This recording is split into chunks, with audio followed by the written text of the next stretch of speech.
এটা কোনো প্রশ্ন হলো?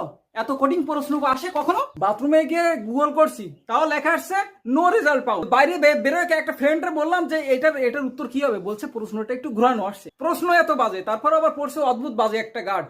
সে বারবার বলতেছে লেখো লেখো, আমরা লিখলে তাও আবার বলতেছে সিটিং করে লেখা যাবে না। এটা কোনো কথা? একটা পরীক্ষা দিচ্ছি, তাও শান্তিতে একটু অসাধু উপায় অবলম্বন করতে দিবেন। আর সারাক্ষণ দেখো ফার্স্ট বেঞ্চ থেকে লাস্ট বেঞ্চ পর্যন্ত হাঁটতেই থাকে। মনে হয় এ কার্ডিও করতে আসছে, একে ওয়ার্কিং করতে আসছে। যে গার্ড দেয় তারে আমি শুনছি, স্যার এই প্রশ্নটার উত্তর কি? তা বলতেছে এই প্রশ্নের আমি উত্তর জানি না, যা পারো তাই লেখো। এটা কোনো কথা?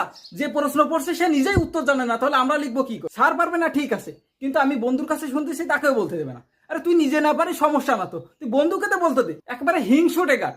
মনে হয় আমরা পাশ করে বেরোয় গেলে তার জন্য কোন ভাতা নিয়ে বেরোয় গেছি। এটা কোনো কথা হলো? আর এগুলো কোনো এমসিকিউ হলো? এর থেকে তো মনে হচ্ছে কে বানাবে একরের প্রতি ওতে আরো সোজা প্রশ্ন করে। মনে হচ্ছে যেন একটা প্রশ্নের উত্তর ফলে লাখ লাখ টাকা দেবে। একজনের খাতা দেখে লিখছে, তাও লিখতে দেবে না, বলতেছে যে দেখে লেখা যাবে না। আরে তো ওর কি প্রবলেম বুঝলাম না তো আমি।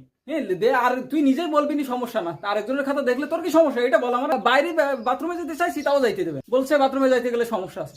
কষ্ট করে বাথরুমে গেলাম, ওইখান থেকে বেরো আসলেও তাও সমস্যা। ওর চেক করা লাগবে যে আমার কাছে কিছু আছে কিনা।